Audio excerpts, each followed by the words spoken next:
Arigato, Mr. Roboto. Domo arigato, geek to me radio, da da da da da da. Domo arigato, geek to me radio, da da da da da da.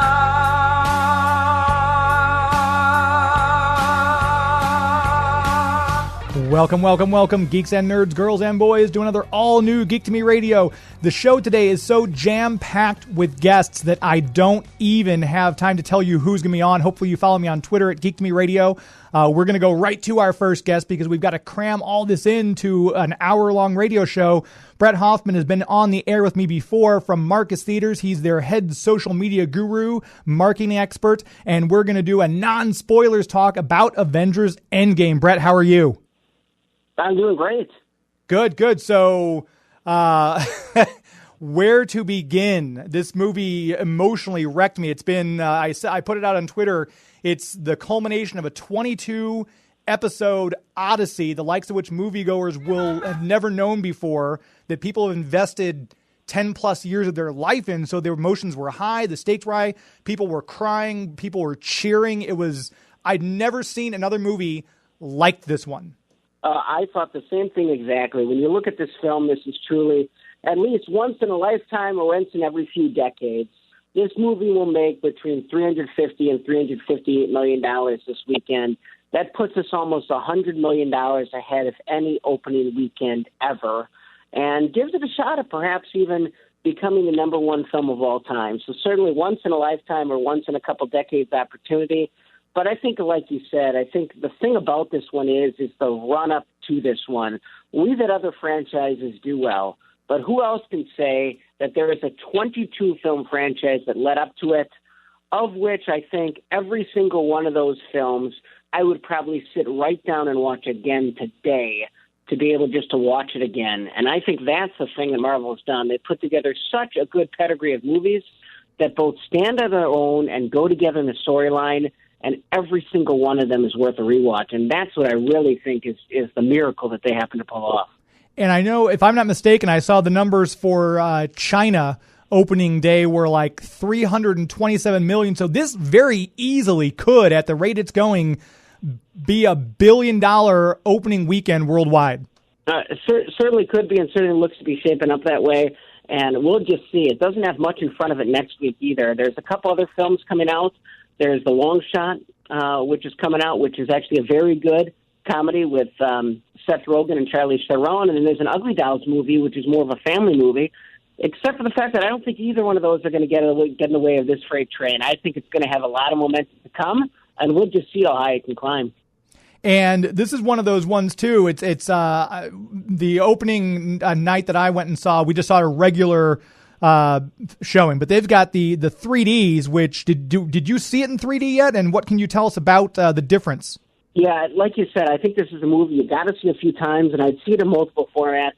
I did see it in digital 3D, and I was very impressed. There are not moments on it that are like carnival attraction moments. So there aren't things flying out at you from the screen, but there are several key scenes in the movie where 3D adds some depth and really adds some nice perspective. So I was glad I saw it in that format.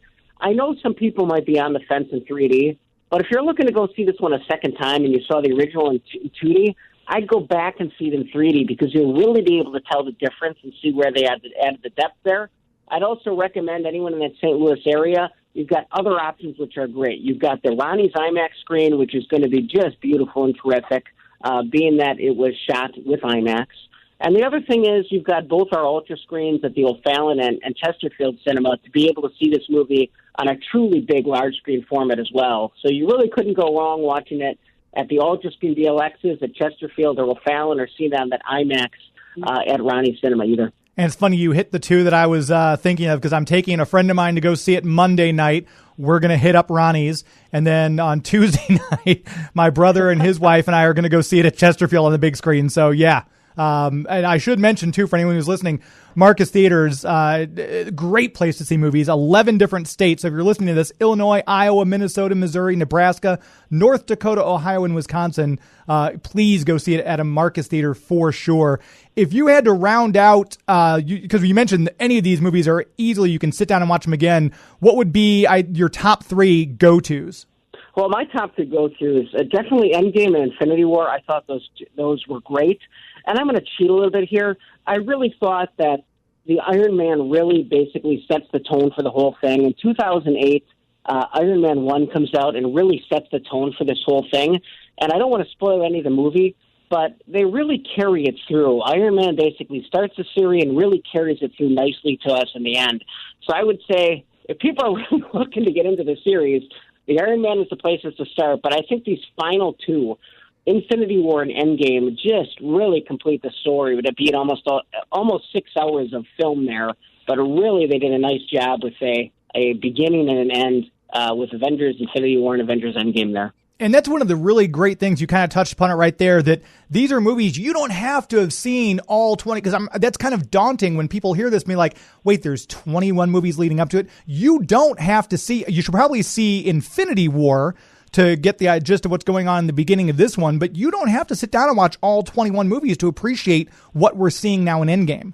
Oh, not at all. In fact, I read an article on Forbes.com. It was from one of my favorite commentators, Scott Mendelson, where he said the brilliance of Marvel is the fact that it all ties in together, but at no particular point do people ever have to watch all of these films in a row to understand them. They're crowd-pleasing films that more or less can stand on their own, and you don't need to have the knowledge of the previous ones to enjoy the one that you're currently seeing. And I think that's the beauty of this. This wasn't like a series movie where you thought you couldn't jump in the middle. I know I watched this movie with a ton of people from our organization who hadn't necessarily seen all the 20-plus movies beforehand, but still were able to understand it and still able to have a good time at the movies. And that's really the miracle that Marvel has pulled off here, is that they've been able to pick up casual fans as well as the diehards together, as opposed to some other serious films where people drop off towards the end. And so this is definitely going to be the number one opening weekend, because Star Wars Force Awakens had 247 million, Avengers Infinity War 257 million, and this is, like you said, already on track to make between 350 to 360 million just for its opening weekend. Yeah, it will definitely be the number one opening weekend of all time. It's the opening Thursday of all time. It opened up to $60 million on Thursday. And in terms of number one, Star Wars The Force Awakens had $936 million domestically.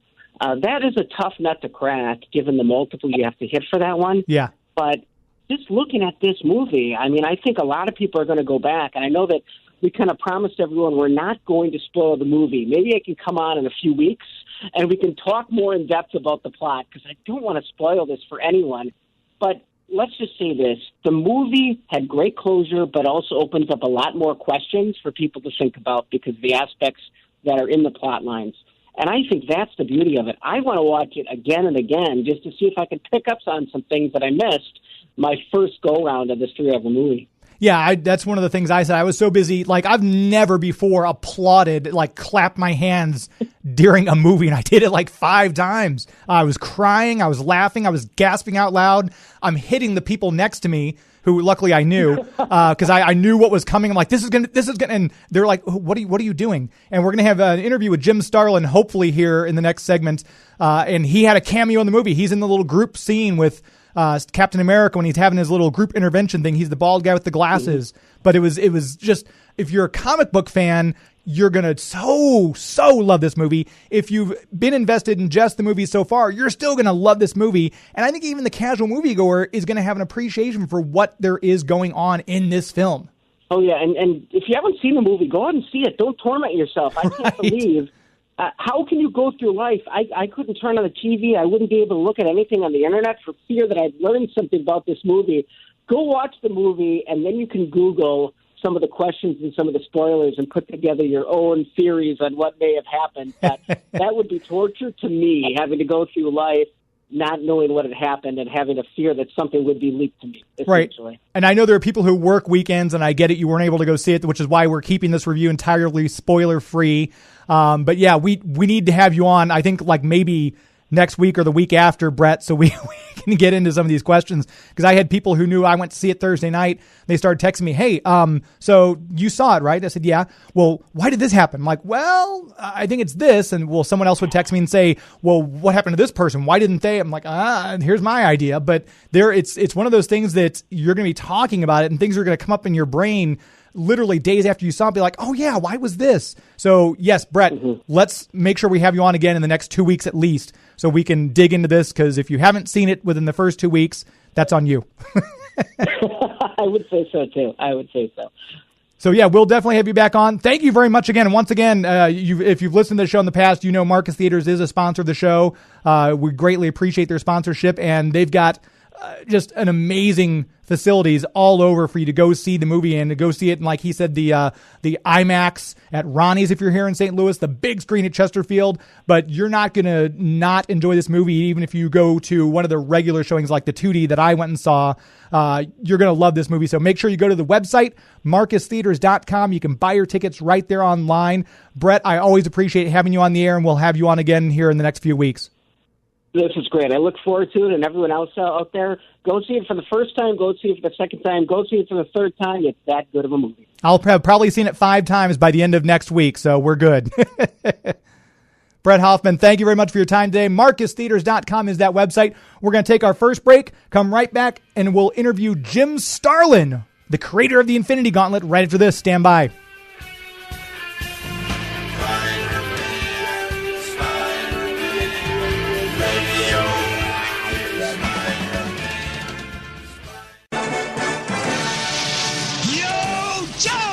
Hi, this is Mary McDonald-Lewis, and I was the voice of Lady J on G.I. Joe. Hi, this is Bill Ratner. I'm the voice of Flint on G.I. Joe. And listening to Geek to Me Radio is half the battle. That makes me so happy to hear. We're going to have that interview. We interviewed Flint and Lady J, Bill Ratner, and Mary McDonald-Lewis. We're going to have that here in May. We'll have that interview, so make sure you tune in. At Geek to Me Radio on Twitter, at Geek to Me Radio on Instagram, Facebook.com/Geek to Me Radio. We are going to go right to our interview with the creator of Drax, Gamora, Thanos, and the Infinity Gauntlet, Mr. Jim Starlin. We're here with prolific Jim Starlin. Jim Starlin. You don't like the adjective I was going to throw out? Prolific, legendary. It sounded like you weren't sure who we were talking to. Oh no, I wasn't sure where to begin with the adjectives to describe you. Well, start again then. All right, we're here with the prolific, legendary, amazing Jim Starlin. The Marvel Cinematic Universe, as we know it, wouldn't be what it is without you. So thanks very much for taking the time to talk to us. My pleasure, and I'm glad we added those adjectives. It boosted my ego. Perfect. All right. So let's start right. We've got Endgame coming out in less than a month. I know that Marvel's been pretty faithful to the comics as far as the DC, Marvel Cinematic Universe has gone. What have you liked best about what they've done? And if you, with their handling of the stories, is there anything you weren't quite sure about? I was completely unsure of it up until the point where we actually sat down and watched the first film. I had talked with the director and the writers, and they were very open with me about things, and so I knew certain things to expect. But the funny thing was, there was a half hour of Thanos in the first movie, his backstory, that they had to cut because it was going to be 3 hours. Okay. And about 2 weeks before the movie came out, Joe Russo's dropped me an email saying we had to cut this half hour. Okay, that made me a little leery. And then I went and took a flight on a plane and I watched the Justice League movie. Yeah. And I really didn't like it. Mm-hmm. And all I could think of was, gee, I hope the Avengers movie doesn't come out like this, where it's a bunch of nonsense and then this bad guy suddenly shows up.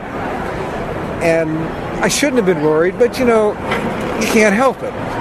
And so, like about a week before we went to the premiere, I kept thinking about Bob Kane. And I thought about how he must have felt when he saw the Batman TV series from back in the 1960s. Because he was getting a little touch from that. They were giving him some piece of the action. So he was going to have to say, I loved it, even though it was complete antithesis of what he was saying. Sure. And I was trying to picture myself, if the movie was horrible, if I could actually go, I love it. And fortunately, 2 minutes into the film, I said, I'm not going to have any problem with this whatsoever. And by the time the film was done, I was going, I'm going to actually have to wait 3 or 4 days before I can see this again. I was really pissed about that. So, ranking the Marvel movies, what do you have? Let's say top 3 favorites so far of the 21 movies now with Captain Marvel. Oh, what would be my favorite ones out of those? You put me on the spot on that one. I mean, I do like the new Captain Marvel movie. I really thought they cherry-picked the best of all the incarnations of that character, and it really worked nicely. I liked the first and the third Iron Man movies quite a bit. Didn't care for the second one all that much. Liked the third. The Guardians I just love. Those are great, yeah. I mean, I've got a stake in that, so there's a bit of prejudice there. The third Thor movie was terrific. They've just had different ones that have been terrific, and the Captain America movies were not what I expected, and they really worked well. Most of the time they're just hitting it out of the park.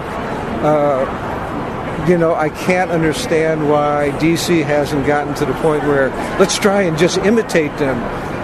Just let's make movies, good movies, rather than let's make our dark things here. I feel like they've come around with Aquaman and Wonder Woman were good. Shazam is getting great buzz, so hopefully they're coming around. I enjoyed Wonder Woman. I finally saw that late. I finally caught it on pay-per-view or something like that. Aquaman I haven't seen yet, and I have heard the same thing about Shazam. So, maybe they are turning around. They are going to get a Suicide Squad out of James Gunn. Exactly. Oh, that's going to be amazing. That is going to be so much better than the first one. It can't be much worse, to be honest. My listeners know that I kind of feel that way, but that's... Well, who has their climax of the movie at the 2/3 point? I mean, it was the guy with the character, Sure-Shot or whatever his name is. Deadshot, yeah. Deadshot, who has that battle at the end, and it's all downhill after that. And I went, okay, that's not exactly good storytelling. And being an older school comic book fan, I loved Ostrander's run on Suicide Squad, so I would have loved to see a political type of movement, kind of more of a drama than just all-out action against kind of a high-level superhero villain, which they weren't really prepared to take on. So that kind of bugged me, but that's just my little nitpicky. Yeah, well, there will be more movies, and hopefully we will see better ones. And with all the work you've done on all these characters you've created, it's got to be, I guess, surreal to see Thanos and Mantis and all these characters you've worked on from the beginning up on the big screen. How has that been? Have you enjoyed the casting for the most part? Yes. Josh Brolin, just his movements alone on Thanos, is clear that he looked through the comic books and figured out how this massive thing would walk. He was terrific to meet. Got a big hug from him right off the bat, which surprised the hell out of me. But he was great. Zoe Saldana is right on the money on what I thought Gamora should be. She's a delightful person. Had a wonderful conversation with her and James Gunn at the premiere. David Bautista, on the other hand, him and Gunn have created something that is not quite ever been in the comic books. It's not quite my old Drax from the Infinity Watch, and it's not quite the new one that they're using now. Sort of a combination of the both. And he has proven to be the best comedic actor. I mean, who would have thought this huge lump of this guy would have the timing that he does? He's just incredible to watch. Yeah, and I was surprised that he was saying if James Gunn wasn't going to be attached to the third one, he didn't want to do another one. So I'm glad they got James Gunn back on board, because to have him break off from the trilogy, I can't imagine what the third one would have been without him. I got to hand it to Bautista. He stood up for what he thought was right. He, gladly it all worked out well at the end here. And we were talking a little bit off air. I loved your run on Batman with Jim Aparo, because he's my favorite Batman artist, hand down. And I was very intrigued. You said you'd never met him until years later. Yeah, he lived in Connecticut. I lived in upstate New York. It was the beginning of the internet. I sent things in, to Denny, and it would go off to Jim. He would draw it, and we never met. And years later, I ran into him at a convention, and he said, when you sent me the script for the last one where Batman is carrying out Robin, and I said that this is going to be the one picture that you draw that you're going to be remembered by, he said, I thought you were full of Not quite in those terms, but that's basically it. And he said, it turns out you were right. That was such a dramatic, just that whole, and the thing was, for those kids who don't remember, they had the phone-in line where people could decide whether or not Jason Todd was going to live or die. So you guys had to basically do Jim had to do a second set of art where he lives, and I assume you had different dialogue written out for if he was to be living. Yeah, the last 2 pages was the alternative. It was either Robin lives or Robin dies, and Jim drew it up, and they actually used Jim's pages in the origin of Red Hood when they brought back Jason Todd as that. My script by that point had been lost in files a long time ago, and they were going to do it change it anyhow just because it was the origin of this book. So they would have had to rewrite the thing. But no, Jim and I only met the one time, and I thought he was always one of my favorite Batman artists, even when I was before I got into business. So it was a pleasure working with him. Were you surprised that the voters, the fans, ended up killing off Jason Todd, or did that not come as a shock to you based on? Oh, not at all. I know what ghouls my fans are. It was really close. That's what surprised me. There was only 72 votes between him living and him dying out of 10,000. Statistically, it was a dead even. Right. So that I was surprised by. And then some fanzine afterwards wrote an article claiming that I said it was all rigged. And that was the first death kneel I had on that my time with DC there.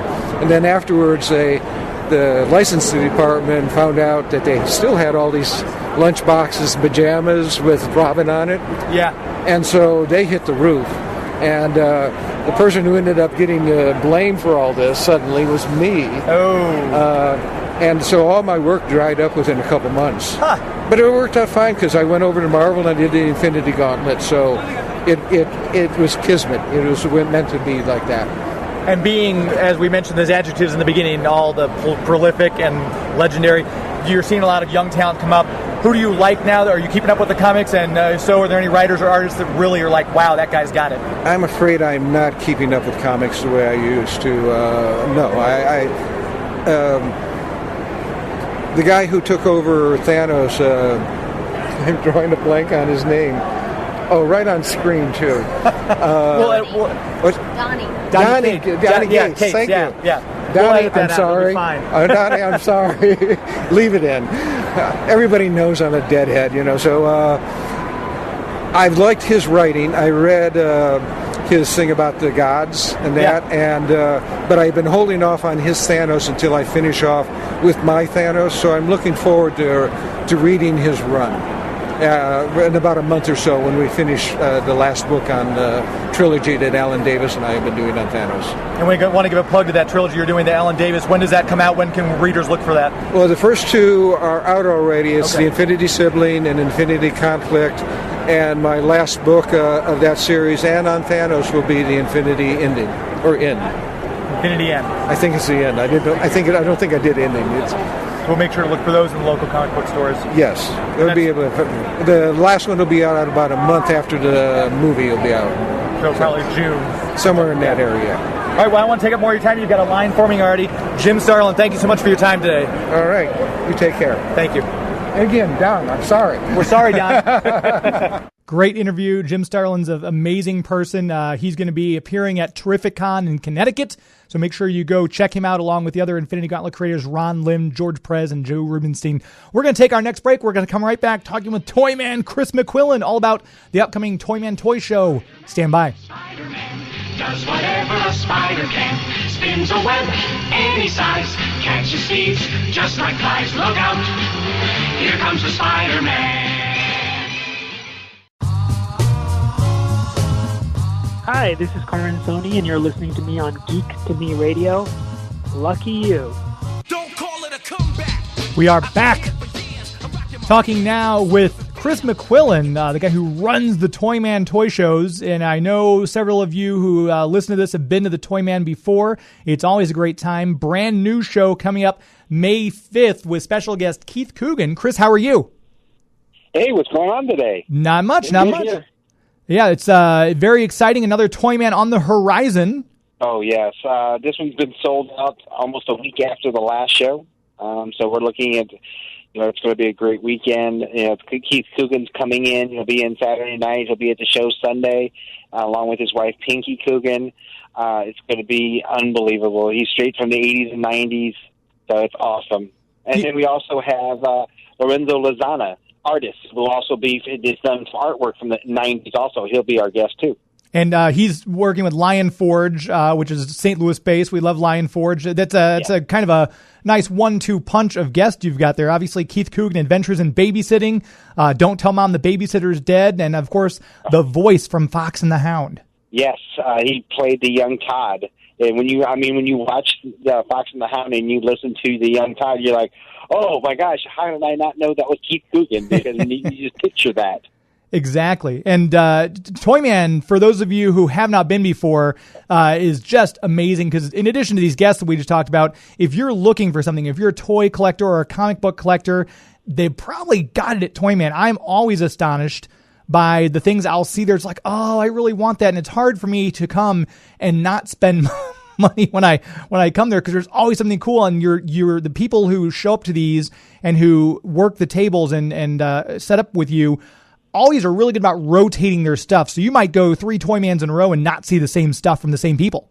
Yes. And I mean, like right now, everyone's looking at the Funko Pops. And, we may have several vendors that say Funko Pops, but there's hundreds of them out there, and there's different styles out there. So you're going to find some of the vendors will even have Funko Pops that are signed by the celebs, the COA. So you're not going to find, if you see the same thing, you may look across, you may see 5 vendors that have the same thing. If you go to those tables, they're going to be different. You come to the next show, those vendors want to sell. So they're going to have a different rotated stock. There's one show they may have something. They may just have Transformers or Ultron with a little bit of Star Wars, but if they didn't sell that show, we probably have, out of the 140 vendors, we have probably about 25 or 30 that buy their tables the whole year. And they obviously wouldn't do that if they didn't sell good themselves. And one of the mainstays from the Toyman Toy Show, Spike, that Lost in Space guy, has been on the show before talking toys.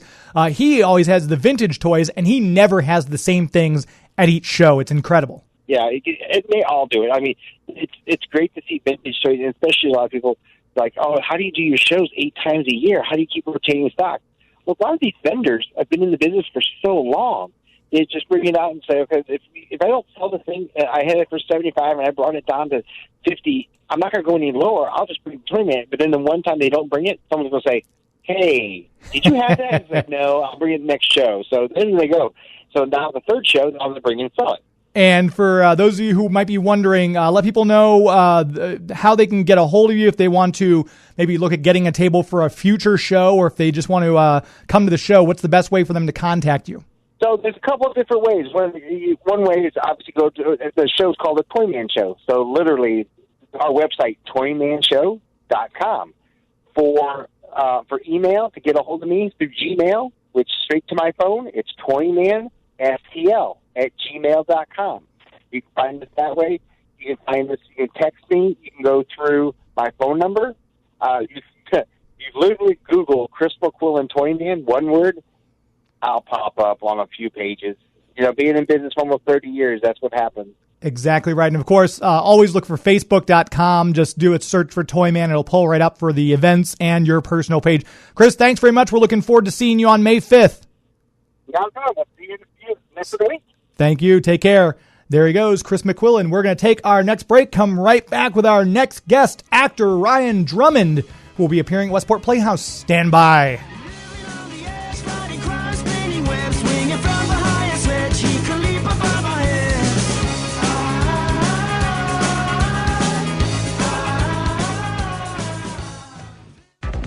Hey, hi, listeners. This is Greg Berger. Meet Grimlock, Dinobot leader from Transformers. And guess what? You're listening to Geek to Me Radio. And we're back. This segment brought to you by the City of St. Charles. Discover stcharles.com is that website. Always something cool going on down there with this nice weather coming. Spring is finally here. Great time to take your bike down the Katy Trail. Go play in Frontier Park. We just saw the new Salt and Smoke going in. They were finishing off some of the construction. That's going to be open very soon. So if you're a barbecue fan, St. Charles is going to be a destination spot for sure. Go down to Little O's, have a gooey butter milkshake. It sounds amazing. I've had it before, and it's one of those things that once you have it, one, you're going to feel like just sitting around for a while, maybe taking a walk up and down the cobblestone streets to work it off, but it's delicious. Great food, great dining, great shopping experiences, unique stores up and down the cobblestone streets. We're so lucky to have this gem of a place right here in our backyard. DiscoverSTCharles.com is that website to check out more. The premier sponsor of Geek to Me Radio. We're going to go right to our next guest, Ryan Drummond, star of stage, film, and video game voiceover work. He will be appearing in Men Are From Mars, Women Are From Venus live at Westport Playhouse, May 17th through the 19th. Ryan, how are you? I'm never better. And before we go on, wait a minute. Gooey butter milkshake? Did I hear those words come out of your mouth? It's so good, dude. You got to try it while you're here. Oh, my goodness. Well, I know where I'm going as soon as I get off the plane. That's perfect. I'll give you directions. You won't regret it, believe me. Everybody come on down. We're all having milkshakes. Perfect. Right after the show, we'll head down after Westport. It's a quick drive. We'll be fine. Awesome. Cast party in St. Charles. So you've got a very diverse, I looked over your IMDb file, all the stuff you've done, and now you're doing this Men Are From Mars, Women Are From Venus, which is a very well-known book, now adapted into a play. Tell us a little bit about how it's been working on this show and what people can expect who may not have read the book. Yeah, this is a fantastic show, and for those people, I mean, as you said, a lot of people know the book, but even if you don't know the book, it's really just kind of a hilarious, and it really is a funny show. They've written a very, very entertaining, funny show. And it's just kind of a hilarious look at human behavior and specifically human relationships and just kind of how we deal with each other. And the way, of course, that Dr. Gray has worked this out is that he makes men being Martians from Mars, he makes women being Venusians from Venus. And so we can kind of look at these two interplanetary aliens without, feeling like, oh, they're talking about me. They're like, oh, they're talking about, Martians. Right, exactly. It's kind of, it puts it in that context where you don't feel like it's directed at you. It's more for you. Right.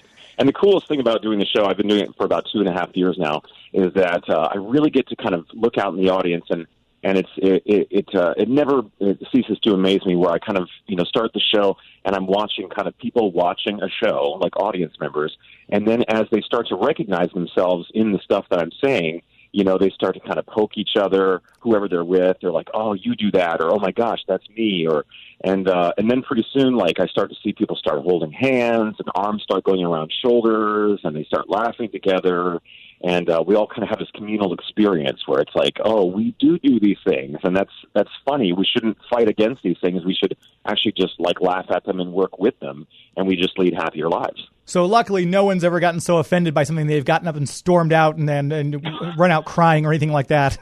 Not even once. Not even once. So it's got to be very, I guess, rewarding to. I mean, it's always different doing live theater versus doing voiceover work, or you're on a set doing a TV show or a movie. It's that connection you've got with the audience, like you mentioned, which has always just got to be amazingly rewarding for an actor. That's probably the thing that I love most about performing. I grew up doing theater. My father was a theater teacher and director. My mom was an actress for a time. So it's like it was kind of a family business that we did. So I grew up very, very early doing shows as my dad is the director, and just never stopped doing shows. And even when I got into adulthood and started doing more voiceovers and on-camera work, I've always come back to the stage because there's nothing like it. I mean, it's just something that we've done for, millennia, just, telling stories. Theater is storytelling. And so it's just really fun to get up there, especially a show like this where it's just me and I can talk directly to the audience. It's not, there's none of that fourth wall where it's like I pretend I don't know the audience is there and they pretend that they don't know I'm an actor. It's very, very, we kind of just get to talk to each other. I never bring anyone up on stage or anything like that. But it is really a communal kind of experience where we just kind of look at ourselves as humans and go, oh my gosh, look at these tendencies, and we all do these things, and we haven't really thought about it. It's really fun. So I guess you can kind of describe the show, for those who may not have seen it, the show is a little bit of catharsis. Yeah, absolutely. I've learned a ton from doing the show. Doing it over and over again. I've applied a lot of it in my life, and I hear a lot from people, especially people I know, but sometimes I get, tweets or so forth from people that say, hey, we came and saw your show and we decided, we went out to the opera and we had a great time. The opera is something I talk about at the beginning of the show. And they're like, we decided to go to the opera too, just like you said. And we had a great time. And it's really fun just kind of seeing people not only entertained but healed in their relationship. There's a lot of healing that goes on during the show. And again, I know some people, I had someone say to me the other day when I mentioned the show is coming to Westport, they're like, I haven't read the book. But you don't need to read the book to see and enjoy the show. Absolutely not. I hear this time and time again where people go, I never read that book, but now I'm going to. Or, because it just basically kind of goes through the book and, picks out certain things about the book that are most entertaining to talk about.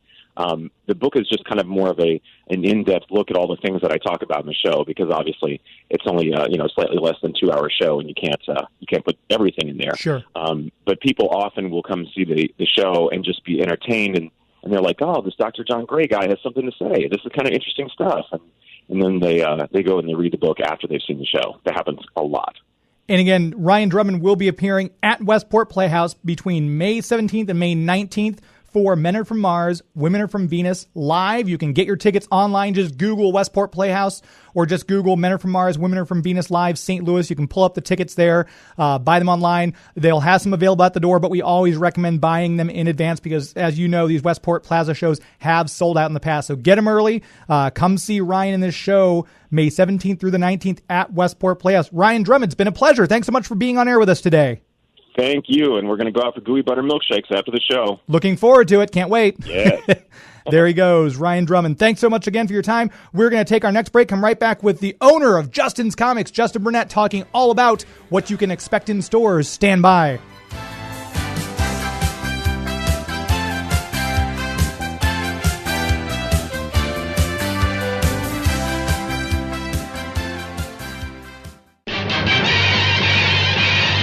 Hello, everyone. This is Paul Souls, voice of Spider-Man and Ermey, the Misfit Elf, wanted to be a dentist on Rudolph the Red-Nosed Reindeer.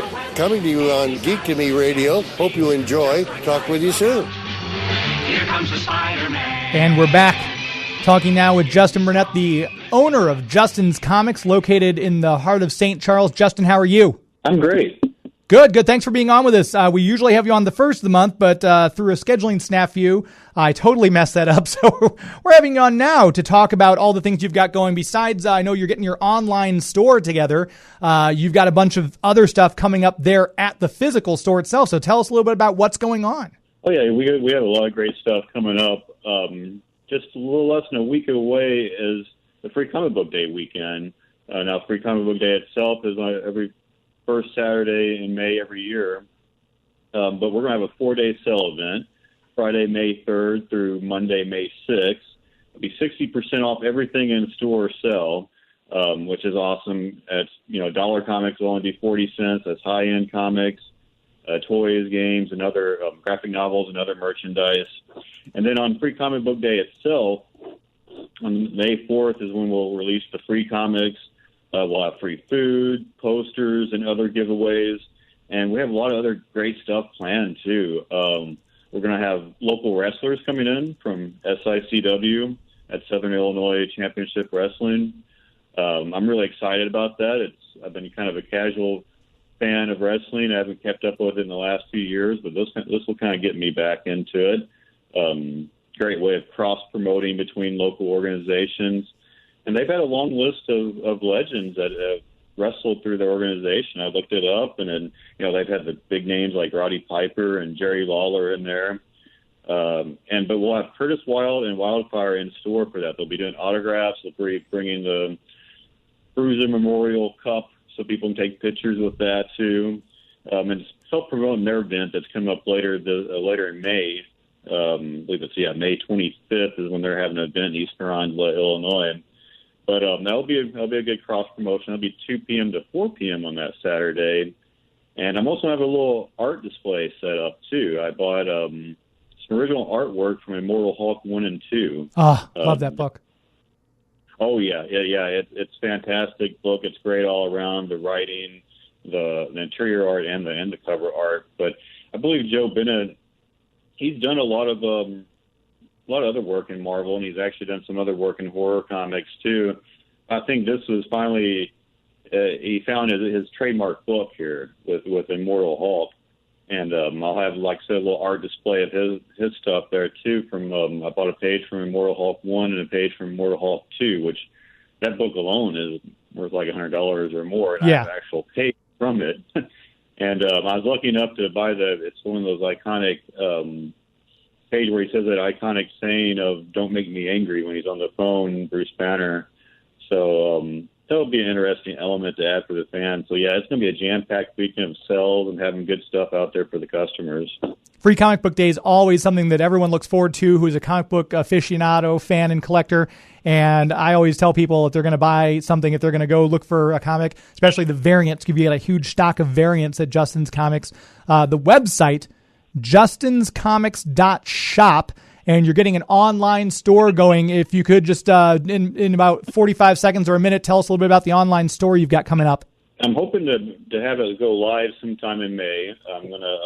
I'm already setting up the inventory now for it, and I'm kind of working out the price details and how we're going to do the shipping and stuff like that. But it will be some of the best prices around, and the demand's insane for it right now. I've just mentioned it, a couple times. I think I've mentioned it previously on the show and on Facebook, and I've had people contact me almost daily, like, "Hey, when are you going to go online?" So I'm making a concerted effort to get that started in May. At first, there'll be a lot of backstock inventory that'll start up the store. Then we'll progress into having weekly releases in the store. So they'll be run through my website on justinscomics.shop. Perfect. Again, justinscomics.shop is the website. Follow him on Twitter at justinscomics, the numeral 1. If you're in the St. Louis, St. Charles area, it's 500 South 5th Street in St. Charles, and you can grab a gooey butter milkshake while you're down there in historic St. Charles, just like Ryan Drummond's going to do when he comes in town for his show. Justin Burnett, it's always a pleasure having you on. We'll talk to you again very soon. Yeah, thanks for having me on. Anytime. Thank you. There he goes. Jam-packed show. We somehow got it all in, though. My thanks to my guests, Brett Hoffman of Marcus Theaters, marcustheaters.com. If you have not yet seen Avengers Endgame, even if you have seen it, go see it again at a Marcus Theaters. I'm going to do it. I'm going to take people with me this week. We're going to see it a second, third, and fourth time. Jim Starlin, thanks very much for your time. He'll be appearing at Terrific Con in Connecticut. Chris McQuillan from Toyman Toy Show. That Toyman Toy Show, May 5th. Right here in St. Louis. Ryan Drummond, Men Are From Mars, Women Are From Venus, live at Westport Playhouse, May 17th through the 19th, and Justin's Comics of Justin's Comics. Thanks very much again. Until next week, my friends. It's not in the way you watch a zombie. It's not in the way you watch The Flash. It's not in the way you love Scotty Young art. It's not in the way you play Mario Kart. It's not in the way you look when you make Game of Thrones references. That's a show. This is Geek to Me Radio. That's a show. This is Geek to Me Radio. Hashtag whatever it takes. Avengers Assemble. Good night.